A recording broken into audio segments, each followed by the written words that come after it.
Hello दोस्तों, चलिए solve कर लेते हैं जी स्किन के विंटर 2018 के एग्जाम से शेयर एनफोर्समेंट वाला न्यूमेरिकल। वो भी बैठ के आराम से अपने अपने घर और आपके साथ रहेंगे आपके अपने अविनाश सर। तो देर किस बात की है, फटाफट शुरू कर देते हैं आज का लेक्चर। तो चलिए दोस्तों, सबसे पहले तो न्यूमेरिकल क्या दी है ये समझते हैं, उसके बाद उसका सॉल्यूशन बेहद आसान तरीके से समझेंगे आप, इसकी गारंटी मैं आपको दे रहा हूँ। बस आपको ये चैनल अभी तक सब्सक्राइब नहीं किया है तो फटाफट कर देना है। हो गया, बहुत बढ़िया। अब देखिए यहाँ पे इन्होंने एक बीम दिया है जिसके लिए हमें स्टिरप्स का डिजाइन करना है। ठीक है, क्या कंडीशन है, बीम की लेंथ 6 मीटर है यानी 6000 mm, 6000 mm। उसके ऊपर जो यूडीएल है वो 25 किलोन्यूटन पर मीटर है, उसको न्यूटन एमएम में एज इट इज लिख सकते हैं हम। फिर उसके बाद उसका जो विड्थ है 300 mm है, ओवरऑल डेप्थ 600 mm है। ओवरऑल डेप्थ देने के बाद उन्होंने कवर भी दिया है, तो ओवरऑल डेप्थ से कवर माइनस करके आपको इफेक्टिव डेप्थ मिलता है, वही किया है मैंने यहाँ पे। Effective depth is equal to overall depth minus cover, cover 30 है तो आपका इफेक्टिव डेप्थ 570 आ गया। इसके बाद जो बीम में प्रोवाइड की गई मेन रेनफोर्समेंट है वो है 6 number of bars of 25 mm diameter. उसके बाद इन्होंने ये 25 दिया है, ठीक है, न्यूमेरिकल में है इसके लिए ले लिया उसको। और उस बीम में जो कंक्रीट यूज किया गया है वो M20 ग्रेड का है और Fe415 का स्टील रेनफोर्समेंट है। उसके बाद ये टेबल दिया है जिसमें परसेंटेज ऑफ स्टील के लिए टाउसी शेयर स्ट्रेस का वैल्यू दिया है, तो इसका यूज करके हम डिजाइन शेयर स्ट्रेस निकालने वाले हैं। तो जब आएगा स्टेप में तब आराम से बता दूंगा। यहाँ तक न्यूमेरिकल समझे, बहुत बढ़िया। अब आगे बढ़ते हैं। सबसे पहले हमें कैलकुलेट करना होता है फैक्टर्ड शेयर फोर्स, जो स्टेप 1 में आता है। इससे पहले बहुत सारे न्यूमेरिकल हम सॉल्व कर चुके हैं तो आपको हैबिचुअल हो गया होगा। इसके लिए मैं डायरेक्टली लिखता हूँ factored shear force VU is equal to WU into L upon 2। अब यहाँ पे WU नहीं है, क्या दिया है, बस वर्किंग यूडीएल दिया है। तो इसको फैक्टर्ड कैसे करेंगे, बाय मल्टीप्लाइंग 1.5, तो 25 into 1.5 into L 6000 mm divided by 2। Done. अब इसका कैलकुलेशन भी तो करना पड़ेगा तब डन होगा, कर लेते हैं, बहुत इजी है। कैलकुलेशन में थोड़ा सा क्विक होना बहुत ज़रूरी है। 25.1, एक minute, 25 into 1.5 into 6000 divided by 2, तो ये मिल गया 112.5 इंटू 10⁻³ न्यूटन। ओके, हो गया। अब इसके बाद VU निकालने के बाद शायद ये आपको समझ लेना, अगर न्यूमेरिकल में कहा हो ये फैक्टर्ड है तो WU आएगा, कुछ नहीं कहा है तो उसको सीधा W लेना। ठीक है, फैक्टर्ड कहा तो ही WU, और नॉर्मल वर्किंग कहा, सर्विस कहा या कुछ भी नहीं कहा तो उसको फैक्टर्ड करना है 1.5 से मल्टीप्लाई करके। अब स्टेप 2 पे लेके चलता हूँ। यहाँ पे क्या करते हैं, नॉमिनल शेयर स्ट्रेस जिसका नोटेशन टाउ वी है। Tau v is equal to, formula क्या है, बहुत इजी है, tau v is equal to VU upon BD, बरोबर। VU कितना है, अभी निकाला, 112.5 into 10⁻³ divided by B 300, D ध्यान से इफेक्टिव डेप्थ पुट करना है 570। इसका करेंगे calculation, 112.5 into 10⁻³ divided bye 300 into 570, ये आ गया 0.66। कितना आया tau we, 0.66 Newton per mm²। Done. अब तीसरा स्टेप, बहुत फास्ट कैलकुलेशन हो रहा है, तो जब फास्ट कैलकुलेशन होता है तो सॉल्व करने में और भी मजा आता है। अब हमें क्या करना है, डिजाइन शेयर स्ट्रेस यानी टाउ सी फाइंड आउट करना है। अब टाउ सी फाइंड आउट करने के लिए मैंने डिजाइन स्टेप में ही बोला था, सबसे पहले percentage of steel find out करना है, पीटी। अब पीटी कैसे फाइंड आउट करते हैं, AST अपॉन BD इंटू 100। अब AST मतलब क्या होता है, जो बीम में मेन रेनफोर्समेंट है उसका एरिया होता है। अब मेन रेनफोर्समेंट के 6 बार और उनका डायमीटर 25 है, इसका स्क्वायर, ये टोटल रेनफोर्समेंट का एरिया यानी AST हो गया, डिवाइडेड बाय BD। BD मतलब B और ये D 300 और ये 570 इंटू 100 कर दीजिए calculation, percentage of steel mill जाएगा। 6 into shift pi divided by 4 into 25 का स्क्वायर डिवाइडेड बाय 30 इंटू 57 करता हूँ, ये 2 0 कट कर दूंगा मैं, या आपके हिसाब से जैसे कैलकुलेशन करना है कर लो। 1.72 कितना आया ये, 1.72, ठीक है। परसेंटेज ऑफ स्टील कितना आया, 1.72, ठीक है। इसको एज इट इज रखिए फिलहाल।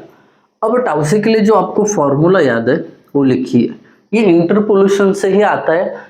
बहुत सारे बच्चों को इंटरपोलेशन करने में दिक्कत होती है, इसके लिए मैंने सीधा फॉर्मूला ही बनाया इसका फॉर्मूला है टाउसी 1 plus टाउसी 2 minus टाउसी 1 divided by PT2 minus PT1 into PT minus PT1।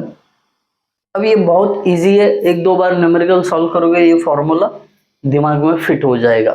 अब यहाँ पे टाउसी 1 क्या है, टाउसी 2 क्या है, PT2 क्या है, PT1 क्या है, ये समझने की जिम्मेदारी आ गई है। अब देखिए ये परसेंटेज ऑफ स्टील 1.72 अगर इस टेबल में होता तो डायरेक्टली मैं उसका वैल्यू टाउसी का उठाता, बट यहाँ पे 1.72 के लिए नहीं है वैल्यू, 1.5 के लिए है, उसके बाद 1.75 के लिए।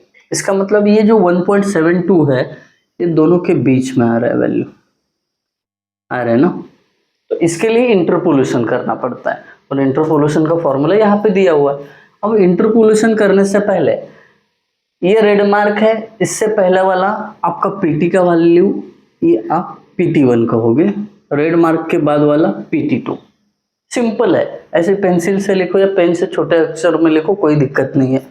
टाउसी में सेम है ऐसा, टाउसी 1 टाउसी 2, बात ही खत्म। बस देख के वैल्यू यहाँ पे उतार देना है। चलिए उतार देते फिर।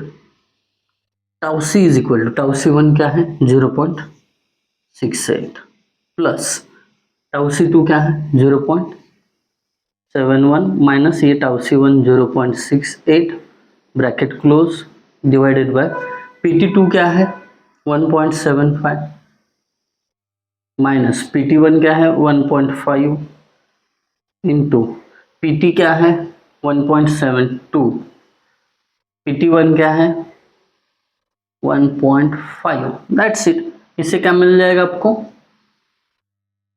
टाउसी मिल जाएगा। कर लेंगे कैलकुलेशन, ये कैलकुलेशन कर लेते हो फटाफट। कैलकुलेशन करते समय आपको ना केयरफुल रहना है। क्या थक गए हो, ठीक है थोड़ा ब्रेक ले लो, पानी पी लो, फिर वापस कैलकुलेशन शुरू कर दो। अच्छा नहीं थके, very good. 0.71 minus 0.68 divided by 1.75 minus 1.5, इसके बाद इंटू 1.72 माइनस 1.5। ये कैलकुलेशन कितना आता है देखते हैं। कैलकुलेशन आ गया 0.70, तो चलिए लिखते हैं 0.70, tau c is equal to 0.70 newton per mm²। इसको ना बॉक्स करके रखिए, जब आगे वैल्यू लगेगा तो तुरंत पहचान में आता है, ठीक है। स्टेप नंबर 3 तक बड़े आसानी से आपने सॉल्व कर दिए इसको। अब चलते हैं इसको लेके स्टेप नंबर 4 पे, है ना, इजी रहेगा। स्टेप 4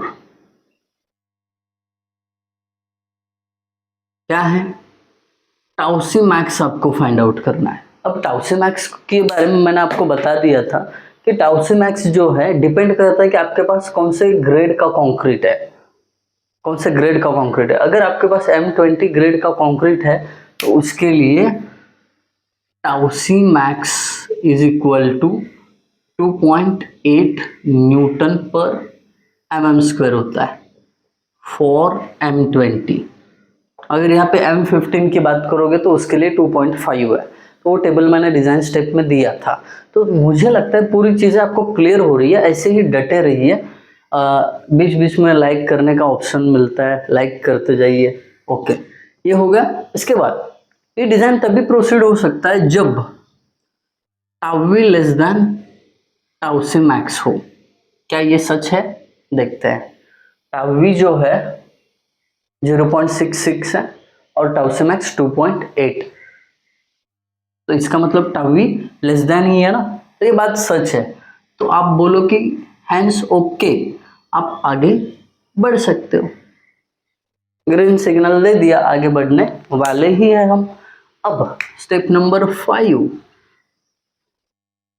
देखिए, पूरा का पूरा विस्तार से मैं बताऊंगा, कुछ भी यहाँ पे आपको डाउट नहीं आएगा, इसकी जिम्मेदारी मेरी। स्टेप नंबर 5, बस व्यूज थोड़े कम लग रहे हैं दोस्तों, शायद आप सबमिशन होंगे वो बात अलग है, बट जहाँ भी मौका मिला सब दोस्तों को शेयर करके रखना है वीडियो को, वही मेरा हौसला बढ़ाएगा और वीडियो ज़्यादा आएंगे। ठीक है, स्टेप नंबर 5, इसमें क्या करते हैं, कंपेयर। बोलेंगे कि सर एडवर्टाइज कर रहे हैं, बीच बीच में करना पड़ता है, पापी पेट का सवाल है। कंपेयर टावी एंड टाउसी, है ना। टावी और टाउसी क्या करना है, हमें कंपेयर करना है। अब कंपेयर करते समय देखिए दोनों वैल्यू को, टावी इधर है 0.66, टाउसी इधर है 0.70। तो पहले टावी लिख के रखना है ऐसा, तो यहाँ पे देख के पता चलेगा क्या टावी बड़ा है तो ऐसा, छोटा है तो ऐसा साइन देना है, याद रखिए। टावी 0.66 है, टाउसी 0.70 है, इसका मतलब टावी छोटा है मतलब ये ऐसे, ये टाउसी हो गया, बात खत्म। जैसे ही टावी लेस देन टाउसी ये समझ में आ गया तो इसकी कंडीशन आपको पता है, no extra shear reinforcement, SR लिख देता हूँ, आप पूरा लिखना, no extra shear reinforcement required. मुझे कॉलेज जाना है, घाई हो रही है, फटाफट खत्म कर दूंगा मैं। चलिए, ऐसा कंडीशन है तो आप क्या करते हो, अज्यूम 8 mm, नहीं तो चलिए थोड़ा आपको जाना पहचाना सेंटेंस लिखता हूं, 2-legged स्टीरप्स डिजाइन, है ना। 2-legged स्टीरप्स डिजाइन करते हैं, बट यहाँ पे गिवन में कहीं पे भी डायमीटर नहीं मेंशन किया था, तो आप अज्यूम कर लेना उस टाइम पे 8 mm 5 होगा, 8 mm डायमीटर होगा उसका। तो इस केस में एरिया ऑफ स्टील ASV, या डायरेक्टली स्पेसिंग निकालो, स्पेसिंग निकालता हूं, spacing SV is equal to क्या होता है, 0.87 FY ASV अपॉन 0.4B। इससे पहले मैं ASV सेपरेट निकालने की कोशिश कर रहा था, कोई ज़रूरत नहीं है, डायरेक्टली इसमें निकालो। 0.87 FY कौन से ग्रेड का स्टील है, 415, तो यहाँ पे लिखो 415। ASV 2-legged है, इसके लिए 2 π/4 इंटू 8 mm डायमीटर। अब बोलेंगे सर आपने क्या किया, तो ये जो है 2-legged स्टीरप्स के बार का एरिया है, इसके लिए मैंने ऐसे लिखा है। अब ये 0.4 विड्थ 300, कैलकुलेशन सब कुछ मुझे ही करना पड़ रहा है, आप लोग कैलकुलेशन कर रहे हो कि नहीं? अगर नहीं कर रहे हो तो बड़ी ही चिंता की बात है, ये कैलकुलेशन करना पड़ेगा आप लोगों को। 2 इंटू शिफ्ट π/4 इंटू 8 का स्क्वायर, 0.4 इंटू 300, ठीक है, 302 302.47, कितना आया ये 302.47 mm। ये राउंड फिगर कर लो, इसको 302 mm रख लो। स्पेसिंग होता है तो प्रीवियस डिजिट में राउंड फिगर करना होता है। कोई डायमेंशन होगा जैसे कि बीम की विड्थ है, डेप्थ है, तो उसको अगले नंबर में राउंड ऑफ करते हैं। डन, ये हो गया। अब चेक लेते हैं इसके लिए, चेक फॉर स्पेसिंग। क्या होगा, SV max is equal to 0.75D यानी 0.75 इंटू 570 इज इक्वल टू, नहीं तो 300 mm। 1 2 3 में से जो भी मिनिमम रहेगा वो एज अ स्पेसिंग यूज करना है आपको, SV, ठीक है। और एंड में एक सेंटेंस डाल देना है, provide 8 mm diameter stirrups at distance, ये है ना, एक सेंटेंस लिख देना। ये काम आप करोगे, इस पे मुझे पूरी गारंटी है, ये कैलकुलेशन करके। डन। अगर आपको ये वीडियो अच्छा लगा तो लाइक ज़रूर करना, कमेंट के थ्रू मुझे बताना और दोस्तों के साथ शेयर करना मत भूलना। Thank you guys for watching video, thank you so much.